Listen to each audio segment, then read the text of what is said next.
ప్రతిరోజు ఏ డైరెక్టర్ నేను ఆఫీస్కి వెళ్తాను, కలుస్తాను, వెయిట్ చేస్తాను, కో డైరెక్టర్లకి, మేనేజర్లకి కాల్ చేస్తాను. ఇప్పటికీ నేను మొన్న అనిల్ గారితో కూడా మాట్లాడాను, అనిల్ రావుపూడి గారితో. చిన్న క్యామియో రోల్ అన్నా ఇస్తా అన్నారు, వెయిట్ చేస్తున్నాను. అంటే ఆయనతో కలిసి స్క్రీన్ షేర్ చేసుకునే అవకాశం నాకు రాలేదు.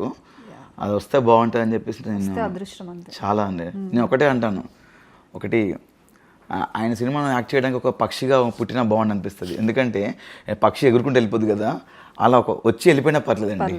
అలా ఆయన సినిమా అయితే చాలు, ఆయన కాంబినేషన్లో ఒక్క సీన్ పడ్డా చాలు. డెఫినెట్గా హోప్, నా దేవుని కోరుకుంటున్నాను వస్తుందని వెయిట్. సడన్ గా కాల్ వస్తుంది మీకు, చిరంజీవి గారి మూవీలో ఒక క్యారెక్టర్ ఉంది అని. వాట్స్ యువర్ అప్పటికప్పుడు ఆ మూమెంట్? పడుకోనండి ఇంకా నేను. బేసిక్గా నేను మామూలుగా పెద్ద సినిమాలు ఏమైనా ఫస్ట్ మీరు అడిగే క్వశ్చన్ ఏంటి వారిని కాల్ వచ్చినప్పుడు? అన్న నిజంగా నాకే వచ్చిందా అని అడుగుతాను నేను. ఎందుకంటే ఇన్ని రోజు వెయిట్ చేస్తే కదా.